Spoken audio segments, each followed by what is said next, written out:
Hello po. Kahit tapos na po yung 7th birthday ni Kobe, gusto ko pong i-detalye yung 3 wishes ko para sa aking apo. Unang wish ko po, maging physically strong and healthy po si Kobe. Kobe, eat nutritious foods like fruits and vegetables dahil ang gulay ay pampahaba ng buhay. Drink your vitamins every day. Kain ka lagi ng lettuce, saging, mangga, or any kinds of fruits. At iwasan mo yung mga soft drinks para hindi ka magka-UTI. At chocolates para hindi maubos yung ngipin mo kasi isa na lang yung malaki mong ngipin sa harapan. So, avoid that. At very good ka, Kobe, kasi lagi kang kumakain ng boiled eggs or nilagang itlog.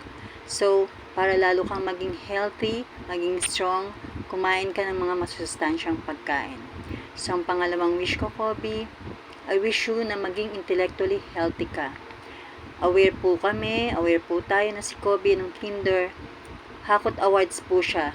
Namely po, number 1, siya po ay isang Batang Manunulat Award. Number 2, Disiplinado Ako Award. Number 3, Star Reader Award. Number 4, Budding Scientist Award. Number 5, Artistic Hands Award.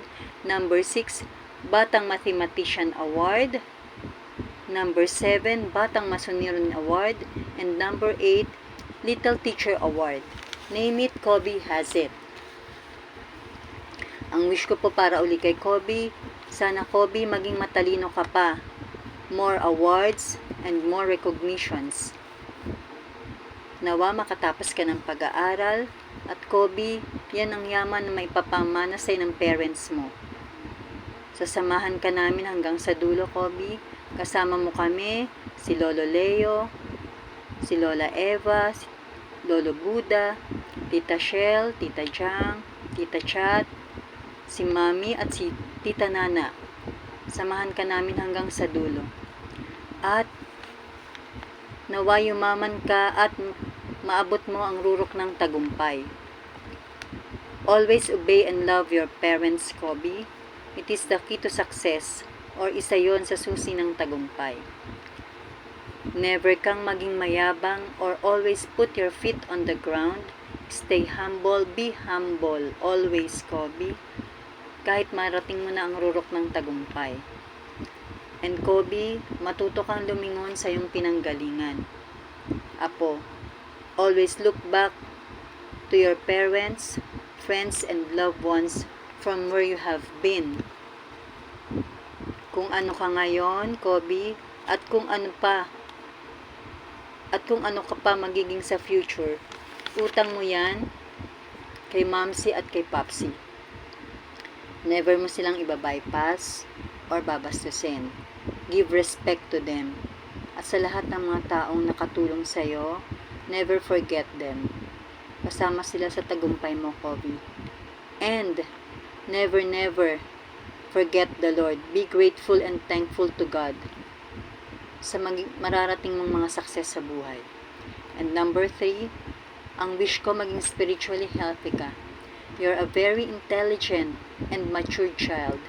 Ang wish ko, lalo ka pang maging malalim sa relasyon mo kay Lord, Kobe. As you grow up, you continually serve the Lord. And matupad mo ang calling sa'yo ni Lord.